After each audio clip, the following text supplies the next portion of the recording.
오늘 우리가 살펴볼 본문의 내용은 아브라함이 하나님의 부르심을 쫓아 갈대아 우르를 떠난 지 10년째가 되던 때의 이야기입니다.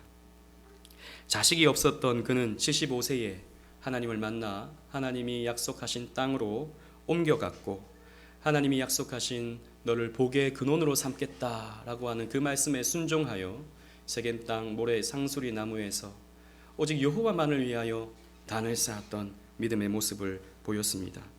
그러나 우리가 지난주에 살폈던 대로 아브라함은 10년이 지났지만 그에게는 여전히 무자한 그런 삶의 모습이 나타났습니다.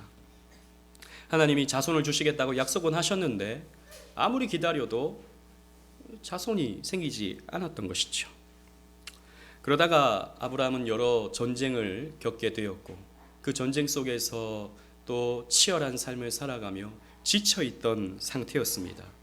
그리고 자신의 몸은 점점 늙어가고 있는 상태였던 것이죠. 그러면서 자신에게 더 이상 후사가 생기지 않아 그는 심히 낙심하고 있었습니다. 그때 하나님은 아브라함에게 다시 찾아오셨습니다. 그리고 하나님의 언약을 다시 한번 아브라함에게 상기시켜 주셨습니다. 여러분, 우리도 낙심할 때가 있죠. 우리도 신앙생활 하다 보면 낙심이 될 때가 있습니다. 심지어는 성경에 보면 위대한 선지자였던 엘리야도 하나님 말씀에 순종하면서 위대한 여러 가지의 사역의 모습들을 나타내지만, 그러나 또 그 엘리야를 죽이려 드는 그 이세벨의 공격 앞에 낙심하여서 죽기를 구하는 모습을 우리는 살펴볼 수도 있습니다. 엘리야도 그런데 우리는 어떻겠습니까? 우리는 너무나도 쉽게 낙심해 버리죠. 하나님을 믿는 내 삶에 왜 이런 어려움이 생기는가? 기도를 해도 왜 내 삶에 하나님의 역사가 나타나지 않는가? 세상 사람들과 하나님을 믿는 나의 삶의 모습이 도대체 뭐가 다르단 말인가? 라고 하는 그런 생각들이 찾아올 때 우리는 낙심하게 되어 있습니다. 이렇게 낙심하고 있을 때 하나님이 아브라함을 찾아오신 것이죠. 그래서 15장 1절 아까 제가 읽었던 말씀에 아브라함아, 하나님은 이렇게 말씀하십니다. 아브라함아, 두려워하지 말라. 나는 내 방패요 너의 지극히 큰 상급이다 라고 말씀해 주셨습니다. 그리고 흔들리지 아니할 하나님의 언약, 하나님의 약속에 대한 확증을 아브라함에게 해 주시는 것이죠. 오늘 말씀을 통해서 하나님이 우리에게 말씀 주실 때, 이 언약의 말씀을 주실 때 우리는 그 언약의 말씀을 어떻게 믿고 따라야 하는지 함께 상고해 보는 시간을 갖겠습니다. 첫째로 우리가 기억할 것은 하나님의 언약은 폐기되지 않는다라는 것입니다. 우리 본문 2절로 4절 말씀을 다 같이 한번 읽어보도록 하겠습니다. 본문 2절로 4절 말씀입니다. 시작. 아브라함이 이르되 주 여호와여 무엇을 내게 주시려 하나이까? 나는 자식이 없사오니 나의 상속자는 이 다메섹 사람 엘리에셀이니이다. 아브라함이 또 이르되 주께서 내게 씨를 주지 아니하셨으니 내 집에서 길린 자가 내 상속자가 될 것이니이다. 여호와의 말씀이 그에게 임하여 이르시되 그 사람이 내 상속자가 아니라 내 몸에서 날 자가 내 상속자가 되리라 하시고. 아멘. 지난주에도 살펴본 것처럼 아브라함은 약속이 이루어지지 않은 지 10년이 지났습니다. 그래서 이제는 낙심하고 있었습니다. 믿음을 저버리고 있는 것이죠. 그래서 하나님이 내가 너의 상급이 되어주고 내가 너의 방패가 되어주겠다라고 말씀하셨을 때, 하나님 내게 무엇을 더 주실 수가 있겠습니까? 나는 하나님이 약속해 주시기로 후손을 주시겠다고 약속해 주셨는데 저는 후손이 없으니, 자손이 없으니 내 종 엘리에셀이나 나의 후사가 될 것입니다. 하나님이 나에게 주시겠다고 약속하셨던 그 자손, 그건 나는 받지를 못했습니다. 그러니 하나님, 내 엘리에셀이나 내 후사가 되니 나는 참 비참한 사람입니다 라고 푸념을 하고 있는 것이죠. 그때 하나님은 엘리에셀이 너의 후사가 아니다 라고 말씀해 주셨습니다. 아브라함의 몸에서 날자, 너를 통해서 후손이 태어나게 될 것이다 라고 말씀을 해 주시는 것이죠. 즉 하나님의 약속은 여전히 유효하며 그 약속 가운데 아브라함은 분명 큰 민족의 조상이 될 것이다 라고 말씀해 주고 계시는 것입니다. 아브라함은 자신에 대한 하나님의 약속이, 언약이 취소되었거나 폐기되었을 거라고 생각했습니다.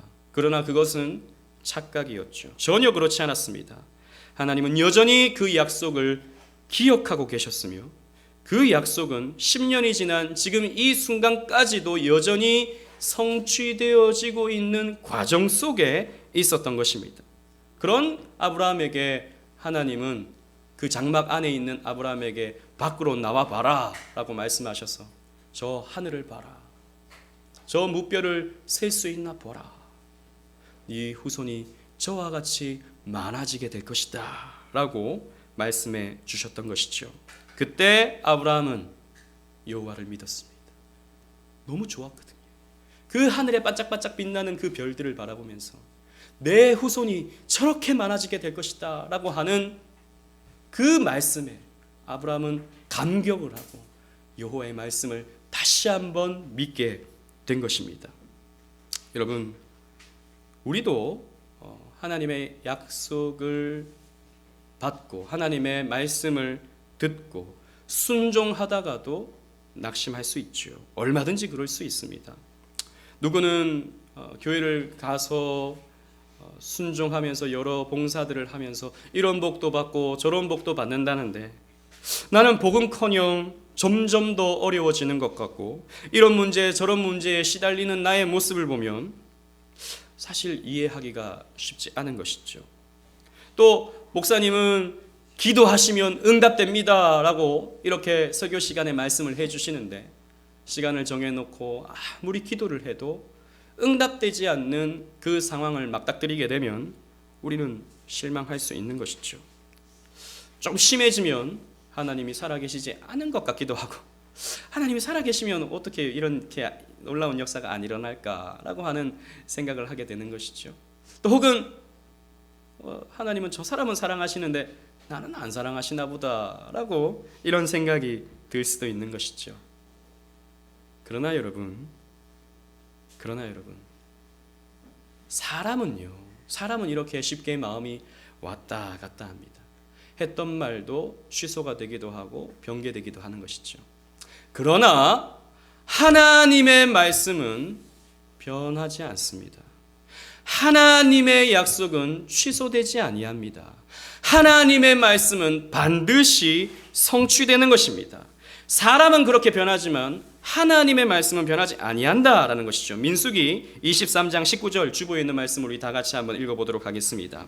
시작. 하나님은 사람이 아니시니 거짓말을 하지 않으시고 인생이 아니시니 후회가 없으시도다. 어찌 그 말씀하신 바를 행하지 않으시며 하실 말씀을 실행하지 않으시랴. 아멘. 하나님은 사람이 아니기 때문에 거짓말을 아니하시고 인생이 아니시기 때문에 했던 말에 대해 후회하지 않으신다. 그래서 반드시 실행하시는 분이 바로 우리 하나님이시다라는 것이죠.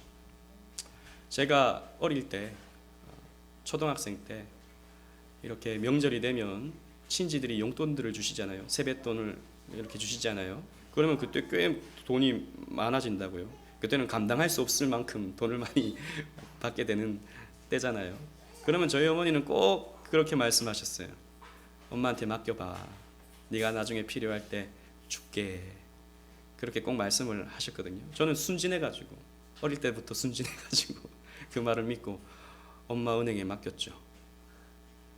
그래서 나중에 뭐 장난감도 사고 싶고 뭐도 사고 싶고 먹을 것도 사고 싶을 때 엄마 그 돈 줘. 그러면 다 마찬가지긴 하시겠습니다만 줬는데 그러세요. 뭐 준 적이 없는데 언제 줬어? 그러니까 용돈 줬잖아. 밥 줬잖아. 재워 줬잖아. 그 돈이 다 어디서 나오는데? 거기서 다 나왔어. 없어. 다 쓰고 없어. 그러시더라고요. 제가 그때 얼마나 상처를 받았는지 몰라요. 그런데 다음에 또 속고 그런데 다음에 또 속고 그러다가 초등학교 5학년 때부터 더 이상 속지 말아야겠다 생각을 해서 이렇게 더 이상 주지 않았던 것 같아요. 여러분, 엄마는 변합니다. 아빠도 했던 말을 그대로 잘 지켜주지 않죠. 저희 아들도 늘 저보고 아빠 축구하러 가자, 아빠 산에 가자. 그러면 내일, 다음 주에 그렇게 얘기하고 그냥 넘어갈 때가 너무 많거든요. 그러면 아빠는 맨날 다음 주에, 아빠는 맨날 내일 말해놓고 약속 안 지킨다고 그런다고요. 여러분, 제가 아들을 얼마나 사랑합니까? 저희 어머니도 저를 얼마나 사랑했겠습니까? 그런데도 약속을 못 지켜줘요. 인간은 그렇습니다. 인간은 했던 말이 변개되고 취소되고 폐기됩니다. 그러나 하나님의 말씀은 변하지 아니한다라는 것이죠. 사람이 아니시기 때문입니다. 여러분, 하나님은요, 하나님께서 우리에게 뭔가를 주실 때 가장 적당한 때, 가장 우리에게 그것이 필요할 때 그것을 주시는 분이 바로 우리 하나님이십니다. 이것을 우리가 꼭 기억해야 됩니다. 아이들이 요즘에는 스마트폰 갖고 싶어 하잖아요. 그런데 스마트폰을 가지게 되면 어떻게 됩니까? 중독되기 쉽죠. 본인이 이 컨트롤이 안 될 때 아이들에게 이 스마트폰을 주게 되고 혹은 게임기를 사주게 되면요, 아이들은 쉽게 그런 것들에 중독됩니다. 아직 자아가 형성되지 않고 자기를 이렇게 제어할 수 없기 때문이죠. 그래서 나중에 사줄게 라고 약속을 할 수밖에 없습니다.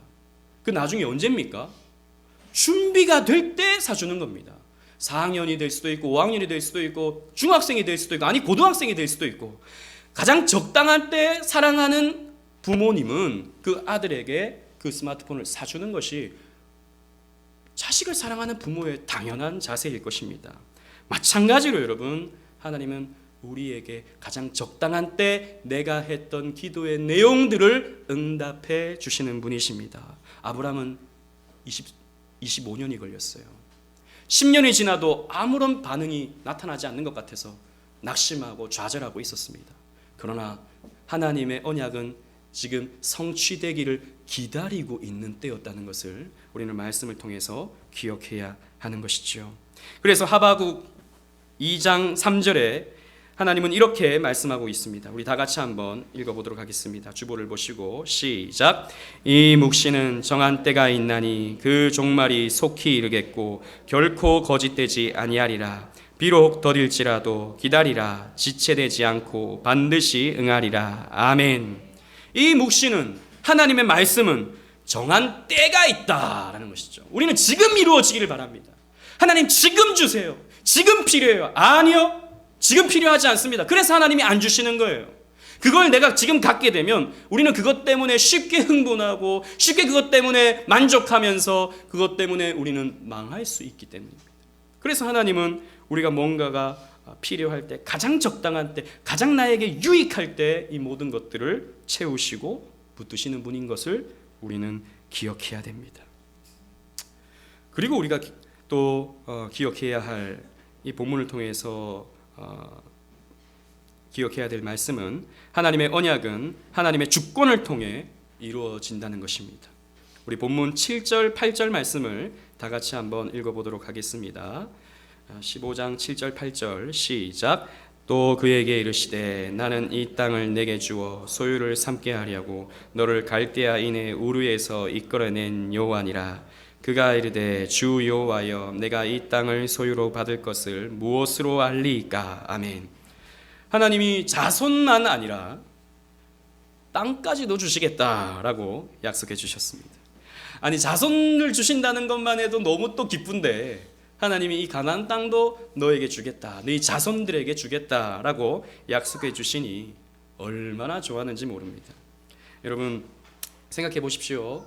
자손, 땅, 이것은 아담에게 주셨던, 또 노아에게 주셨던 생육하고 번성하라, 땅에 충만하라 라고 하는 그 명령과 사실 일맥상통합니다. 즉 후손들, 풍성한 사람들, 또 땅들, 그것을 통해서 하나님은 무엇을 하라고 말씀해 주셨습니까? 온 땅을 정복해서 너의 후손들을 퍼뜨려서 온 땅을 하나님의 예배처가 되게 하라, 하나님을 찬양하는, 하나님을 예배하는 공간으로 만들라 라고 하는 하나님의 명령이 아담에게 주어졌고 노아에게도 주어졌죠. 이 자손과 땅을 주시겠다고 하는 약속은 너 또한 그 사명을 감당하라 라고 하는 그런 내용이라고 우리는 볼 수 있습니다. 아무튼 아브라함은 이 자손과 땅에 대한 약속을 받게 되었을 때 가슴이 벅찼습니다. 여러분, 사실 아브라함이 받았던 복이요, 자손들의 형통이거든요. 우리 부모님들 마음 속에 가장 큰 기도 제목이 무엇입니까? 우리 아들들이, 우리 딸들이 행복하게 잘 사는 것이 가장 큰 기도 제목 아닌가요? 사랑하니까요. 그리고 여러분들의 또 기도 제목 가운데 가장 큰 것이 또 무엇입니까? 내가 좀 안락하게 살아갈 수 있는 공간이 주어지는 것이 여러분들에게 있어서 가장 필요한 것일 것입니다. 그렇죠? 여러분들에게 땅이 생긴다고 생각해 보십시오. 저 김포보다 저 서울 쪽에 김포도 좋은데 서울에 땅이 생긴다고 생각해 보십시오. 얼마나 좋겠습니까? 아브라함은 자손과 땅에 대한 이 약속을 하나님께 받게 되었을 때 가만히 있을 수가 없었습니다. 그래서 하나님, 내가 이것을 무엇으로 알겠습니까? 하나님이 이 약속을 주시는데 내가 무엇을 통해서 확증받을 수 있겠습니까? 하나님, 도장이라도 좀 찍어주세요 라고 하는 심령으로 이렇게 말하고 있는 것입니다. 계약서 써주시죠. 하나님한테 이렇게 말씀을 하고 있는 것입니다. 이것은 하나님의 약속을 믿지 못하겠다, 의심하고 있는 그런 것이 아닙니다. 믿음의 확증, 이 하나님의 말씀에 대한 이 확증, 이것을 나에게 달라라고 하는 그런 믿음에 대한 요구였던 것이죠. 그때 하나님은요, 뭔가를 준비하라고 말씀하십니다. 우리 9절로 10절 말씀 다 같이 한번 본문을 보시고 읽도록 하겠습니다. 창세기 15장 9절 10절 시작. 여호와께서 그에게 이르시되 나를 위하여 3년 된 암염소와 3년 된 수량과 산비둘기와 집비둘기 새끼를 가져올지니라. 아브라함이 그 모든 것을 가져다가 그 중간을 쪼개고 그 쪼갠 것을 마주 대하여 놓고 그 새는 쪼개지 아니하였으며. 아멘. 하나님이 짐승들을 준비하라 라고 말씀하셨습니다. 그랬을 때 아브라함은 이것이 무엇을 의미하는지 아브라함은 대번 알았습니다. 그래서 그 짐승들을 쪼개어 놓았다라고 하고 있습니다. 이 쪼개다라는 말은 잘랐다라는 말이에요. 그 짐승들을 여러분 조금 잔인하지만 반으로 잘라 놓은 것입니다. 여러분 생각해 보십시오. 짐승을 반으로 쪼개놓은 장면은 어떤 장면입니까? 굉장히 잔혹하죠. 굉장히 비참하죠. 무섭습니다. 사실 피가 흥건히 흘려져 있는 그런 모습은 굉장히 무서운 그런 모습일 것입니다. 그런데 이것은 고대 근동 사회에 있어서 언약 체결하는 문화였습니다. 즉 어떤 약속을 하는 당사자들이 어떤 계약을 할 때 짐승을 쪼개어 놓습니다. 예를 들자면 본문에 나타나는 소와 이런 양들을 반으로 쪼개어 놓는 것이죠. 벌려 놓습니다. 그리고는 그 언약 당사자들이 함께 그 쪼개어진 짐승 사이를 지나가면서 우리가 만약에 이 언약을 깨게 될 때, 누구 한 사람이 먼저 이 약속을 깨게 될 때는 이 짐승처럼 죽을 것이다 라고 하는 언약을 했던 것이죠. 이게 바로 고대 근동사회에서 일반적으로 행해졌던 관습이었습니다. 그러니 아브라함은 알았던 것이죠. 하나님이 목숨을 건 약속을 해주시는구나 라는 것을 아브라함은 알았던 것이죠. 그래서 아브라함은 짐승을 쪼개어 놓고 기다리고 있었습니다. 그러나 하나님은 당장 이 언약 의식을 행하지 않으시고 아브라함이 잠들 때까지 기다리십니다. 우리 12절로 16절 좀 길지만 다 같이 한번 읽어보도록 하겠습니다. 12절로 16절입니다. 시작. 해질 때에 아브라함에게 깊은 잠이 임하고 큰 흑암과 두려움이 그에게 임하였더니 여호와께서 아브라함에게 이르시되 너는 반드시 알라. 내 자손이 이방에서 객이 되어 그들을 섬기겠고 그들은 400년 동안 내 자손을 괴롭히리니 그들이 섬기는 나라를 내가 징벌할지며 그 후에 내 자손이 큰 재물을 이끌고 나오리라. 너는 장수하다가 평안히 조상에게로 돌아가 장사될 것이요 내 자손은 4대 만에 이 땅으로 돌아오리니 이는 아모리 족속의 죄악이 아직 가득 차지 아니함이니라 하시더니 아멘. 바로 이 언약 의식을 행하지 않으시고 밤이 될 때까지 하나님이 기다리셨습니다. 그러자 아브라함은 잠이 들었던 것이죠. 그때 비몽사몽 가운데 있던 아브라함에게 하나님은 더 자세한 언약을 말씀해 주시는데 네 후손은 이방의 객이 된다라고 말씀하셨습니다. 여러분, 이 이방은 어디를 말하겠습니까? 애굽을 말하죠. 이스라엘 백성들이, 아브라함의 후손들이 애굽에서 400년 동안 종살이하면서 그들로 말미암아 핍박을 받게 되고 이방의 객이 되죠. 그러다가 하나님은 다시 이 아브라함의 후손들을 가나안 땅으로 데려오게 하겠다. 그때 애굽을 하나님이 징치하겠다라고 하는 출애굽에 대한 약속을 아브라함에게 해 주셨던 것입니다. 그리고 하나님은 이제 이 언약 의식을 행하십니다. 우리 17절 말씀 다 같이 한번 읽어보도록 하겠습니다. 17절 시작. 해가 져서 어두울 때 연기 나는 화로가 보이며 타는 횃불이 쪼갠 고기 사이로 지나더라. 아멘. 하늘로부터 횃불이 내려오는 것이죠. 횃불이 내려와서 횃불 홀로 쪼갠 고기 사이를 지나갔습니다. 여러분, 이 횃불이 무엇을 의미하겠습니까? 하나님의 임재를 의미하죠. 하나님은 종종 이렇게 불의 모습으로 나타나시거든요. 이스라엘 백성들이 출애굽할 때 불기둥으로 나타나시죠. 불기둥으로. 하나님은 언제나 이렇게 강력한 에너지, 빛의 모습, 불의 모습으로 자신을 현현하셨습니다. 그래서 그 횃불이 쪼갠 고기 사이를 홀로 지났습니다. 아브라함이 잠들 때까지 기다렸다가 말이죠. 원래는 쌍방이 이 언약 의식을 행해야 되는데 하나님만 이 쪼갠 고기 사이를 지나가셨습니다.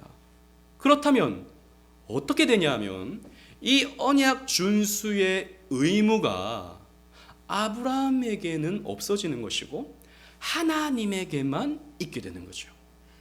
하나님만 목숨을 걸게 되고 아브라함은 이 언약에 있어서 실패한다 하더라도 문제가 없어지는 그런 결과가 나타나게 됩니다. 왜 그렇게 하셨는가? 아브라함은 연약하기 때문입니다. 지난주에 살펴본 것처럼 아브라함은 연약하기 때문이죠. 인간은 연약하기 때문입니다. 만약 그 약속에 대한 책임이 아브라함에게도 있게 되었다면, 함께 그 쪼갠 고기 사이를 지나갔다면 아브라함은 반드시 죽게 되었을 것입니다. 왜냐하면 아브라함은 자주 의심하거든요. 자주 믿음을 잃어버리거든요. 자주 죄를 짓거든요. 이 언약이라고 하는 것은, 지금 아브라함과 이 하나님이 맺으시는 이 언약은, 하나님은 아브라함에게 자손과 땅을 주시겠다고 약속하신 것이고 아브라함은 하나님에게 믿음을 드리겠다라고 하는 언약이거든요. 그런데 그 믿음을 지키는 데 있어서 아브라함이 실패하게 되면 아브라함은 죽게 되는 것입니다. 우리가 잘 알듯 아브라함은 하나님의 약속을 또 잃어버립니다. 그래서 하나님이 아브라함과 사라를 통해서 이 자손을 주시겠다고 약속하시는데 아브라함이 99세 때 어떻게 합니까? 웃어버리죠. 하나님, 내가 지금 99세인데 내 아내는 이제 90세인데 무슨 자식을 낳을 수 있겠습니까? 라고 이렇게 불신해버리죠. 만약 함께 쪼갠 고기 사이를 지나갔다면 이때 아브라함은 쪼개져야 되는 거예요. 죽어야 되는 거예요. 그렇기 때문에 하나님은 아브라함을 배려하셔서 홀로 쪼갠 고기 사이를 지나간 것이죠. 아브라함의 연약함을 미리 아신 하나님께서 미리 아브라함을 용서하시고 홀로 쪼갠 고기 사이를 지나가셨던 것입니다. 그리고 하나님이 이렇게 홀로 지나가신 것은 이 약속에 대한 하나님의 주권을 선포하시기 위함이었습니다. 즉, 하나님이 아브라함에게 하신 모든 약속은 일방적이었죠. 하나님이 일방적으로 아브라함을 찾아오시고 일방적으로 떠나라고 말씀하시고 일방적으로 복의 근원이 될 것이라고 말씀하셨고 일방적으로 내가 너의 상급이요 발패라고 말씀하셨고 일방적으로 자손과 땅을 주시겠다고 일방적으로 말씀하셨습니다. 여러분, 이것이 사실 하나님의 방법입니다. 하나님은 인간과는 질적으로 차원적으로 다르기 때문에 사실 하나님이 인간을 상대한다는 것은 어불성설입니다. 그래서 하나님은 언제나 일방적으로 당신의 일을 우리를 통해 이루어 가시는 것이죠. 이게 조금은 독재적인 것 같고 이것이 조금 비민주적인 것 같은 생각이 우리는 들지만, 여러분, 하나님과 우리는 무슨 타협을 하거나 논의를 할 대상이 아니라는 것을 여러분들은 기억하셔야 됩니다. 그래서 사실 일방적일 수밖에 없는 것이죠. 우리는 왜 하나님이 아브라함을 75세 때 부르시고 왜 25년이 지난 이 99세 때까지도 자식을 안 주시는지 우리는 생각해 볼 필요가 있습니다. 왜 기다리셨는가? 왜 하나님이 당장 주시지 아니하시고 25년이라고 하는 시간을 보내시고 주시는가? 그것은 바로 이삭이라고 하는 하나님의 복의 열매가 전적으로 하나님의 역사라는 것을 보여주시기 위함이었습니다. 무슨 말이냐면 아브라함은요 99세 때 하나님이 자식을 주겠다고 약속하셨을 때 웃었다 그랬죠. 왜 웃었습니까? 자신의 몸이 더 이상 생식 기능이 없거든요. 자기의 아내 사라도요 더 이상 생식할 수 있는 그런 몸이 아니었거든요. 나이가 들어서. 그때까지 하나님은 기다리셨던 것입니다. 만약 75세 때 하나님이 나타나셔서 당장 아들을 주셨다면 아브라함은 내 능력과 하나님의 도움이 합해져서 나는 이삭을 낳았다라고 말했을 것입니다. 하나님이 조금 도와주셨죠. 제 아내가 조금 불임의 상태에 있었는데 그래도 하나님이 도와주셔서 이 모든 것들을 할 수 있었습니다 정도였겠죠. 그런데 99세 때 완전 생식 기능이 없어졌을 때 이건 완전 불가능할 때 하나님이 이를 나타내심으로 아브라함은 알았던 것이죠.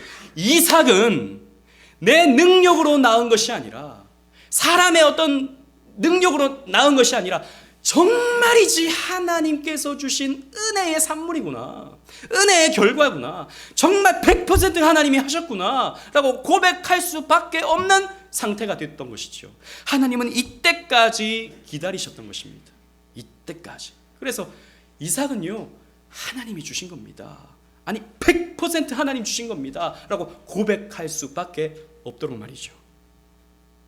여러분 이것입니다. 우리의 구원이라고 하는 것도 우리의 의지, 우리의 노력, 우리의 애씀 이것이 보태어져서 우리의 구원이 완성되는 것이 결코 아닙니다. 하나님이 우리를 찾아와 주시고 하나님이 일방적으로 우리에게 믿음을 쏟아 부어주시고 믿음의 삶을 성화적 과정을 통해서 살게 하시다가 그 믿음을 우리로 하여금 지키게 하시면서 우리를 구원하시는 분이 바로 우리 하나님이시죠. 그래서 우리의 구원의 시작도 하나님이시요 우리 구원의 진행도 하나님이시요 우리 구원의 완성도 하나님이 하십니다. 그래서 우리는 모든 영광을 하나님께 올려드릴 수밖에 없는 것이죠. 그래서 우리는 오직 은혜로 구원받는 것입니다. 그래서 우리 교회는 오직 은혜 교회. 오직 은혜. 성경이 말하고 있는 하나님의 구원 방법인 것입니다. 그래서 여러분 예수님이 베드로에게 이렇게 묻죠. 너희는 나를 누구라 하느냐. 그때 베드로는 아주 위대한 신앙 고백을 했습니다. 주는 그리스도시요 살아계신 하나님의 아들이시니이다. 그때 예수님이 뭐라고 말씀하십니까? 마태복음 16장 17절 주보에 있는 말씀 다 같이 한번 읽어보겠습니다. 시작. 예수께서 대답하여 이르시되 바요나 시모나 내가 복이 있도다. 이를 내게 알게 하니는 혈육이 아니요 하늘에 계신 내 아버지시니라. 아멘. 여러분 예수를 믿는 것도 우리 의지로 되는 것이 아니다라는 것이죠. 네가 뭔가 공부해서 내가 하는 말을 네가 잘 이해해서 네 능력으로 잘 받아들여서 믿음이 생긴 것이 아니라 아버지께서 알게 하게 하셨다라고 예수님이 말씀하시는 것이죠. 그래서 여러분 택자 구원의 완성이라고 하는 이 하나님의 구속 사역은 하나님의 주권적 사역입니다. 하나님의 언약이 성취되는 것도 우리는요 연약해가지고 우리는 너무나도 약해가지고 왔다 갔다 한다니까요. 여러분의 실존이 그렇잖아요. 여러분들의 모습이 그렇잖아요. 어떨 때는 막 신앙이 뜨거울 때가 있잖아요. 그런데 또 어떨 때는 마치 불신자처럼 차가울 때가 여러분 있잖아요. 솔직히 여러분들의 모습을 보면 믿는 사람 같기도 하고 안 믿는 사람 같기도 하고 그렇잖아요. 우리는 이렇게 언약 준수에 있어서 연약한 존재라고요. 그러나 하나님께서 홀로 쪼갠 고기 사이를 지나가심으로 말미암아 우리의 순종 여호와는 상관없이 우리의 구원은 완성되는 것입니다. 그래서 우리는요 구원의 확신을 가질 수 있어요. 나로 하여금 구원을 가늠하면 우리는 구원의 확신을 가질 수 없습니다. 왔다 갔다 하니까요. 구원 받은 것 같기도 하다가 안 받은 것 같기도 하다가 왔다 갔다 한다고요. 그러나 홀로 쪼갠고기 사이를 지나시는 하나님을 바라보면 그 하나님의 열심이, 그 하나님의 은혜가, 그 하나님의 주권적 사역이 나를 구원하게 하는구나 라는 것을 믿음으로 말미암아 우리는 확신을 가질 수 있게 되는 것이지요. 그래서 여러분 나중에 이스라엘 백성들이 그렇게 불순종하고, 아브라함도 마찬가지고 이삭도 마찬가지고 야곱도 마찬가지고 그렇게 하나님한테 불순종함에도 불구하고 하나님의 언약이 성취됩니다. 우리가 잘 아는 민수기, 여러분 민수기라는 책은 말 그대로 백성들의 숫자를 기록한 책이죠. 영어로 넘버스입니다. 그래서 지파별로 숫자가 나열되어 있죠. 그 이스라엘 백성들이 출애굽하여서 모세가 백성들의 숫자를 세는데, 이것이 단순히 왜 숫자를 셉니까? 왜 그 수많은 사람들의 숫자를 셉니까? 그것은 바로 출애굽하는 이스라엘 백성들에게 보여주는 것이죠. 하나님이 뭐라고 말씀하셨냐? 너희 조상 아브라함에게 뭐라고 말씀하셨냐? 너의 후손들이 저렇게 하늘의 별과 같이 많게 할 거라고 말씀하지 않았냐? 그러나 우리는 이렇게 불순종하고 우리의 조상들은 그렇게 하나님을 떠나는 듯 했지만 하나님의 언약은 성취되었다. 이렇게 많은 이스라엘 백성들의 숫자로 하여금 성취되었다라는 것을 보여주는 것이 바로 민수기인 것이고, 그래서 굳이 거기에 이 지파 저 지파 백성들의 숫자가 가득히 나열되는 것입니다. 아무 의미가 없는 것이 아니죠.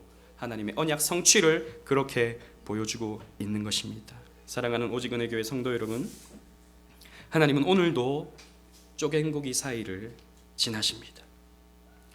우리에게 있어서 쪼갠고기는 우리를 위해 십자가에서 희생제물이 되셔서 자신을 쪼개어 주신 예수 그리스도를 상징하는 것입니다. 여러분, 원래는 우리가 우리의 언약 준수에 있어서 실패하기 때문에, 우리가 매번 읽는 이 십계명 준수에 있어서 실패하기 때문에 원래는 우리가 그렇게 심판받아 쪼개어져야 마땅함에도 불구하고 우리 대신 쪼개어진 분이 계시는데, 그분이 바로 우리 주 예수 그리스도시다라는 것이죠. 그래서 하나님은 저와 여러분들을 구원하시기 위해 자신의 아들 예수 그리스도를 제물로 내어주셨던 것입니다. 그래서 우리가 신앙생활 하면서 지치고 쓰러질 때 십자가 사이를 지나시는 우리 하나님을 바라보아야 합니다. 응답되지 않는 기도로 모든 것을 내려놓고 싶을 때, 더 이상 신앙생활하기 너무 힘들다라고 하는 생각이 들 때 흔들리지 아니할 하나님의 언약을 우리는 바라보아야 합니다. 하나님의 역사는 우리의 단기적인 시각으로 보았을 때 더디게 나타날 수 있습니다. 더디게 보일 수 있습니다. 시간이 걸릴 수 있다는 것이지요. 그러나 하나님이 주신 말씀은, 저와 여러분들에게 주신 하나님의 언약의 말씀은 반드시 이루어집니다. 이 신실하신 하나님을 온전히 신뢰하면서 오늘의 믿음의 단을 여호와를 위하여 쌓는 저와 여러분들 되시기를 주님 이름으로 축원합니다. 아멘.